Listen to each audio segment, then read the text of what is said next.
పిలువద్దము నిన్ను ఎప్పుడైనా నువ్వు ఎవ్వరు అని అడిగేనా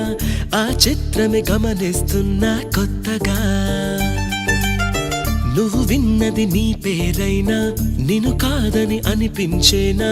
ఆ సంగతి కనిపెడుతున్నా వింతగా నీ కన్నుల మెరిసే రూపం నాదేనా అనుకుంటున్నా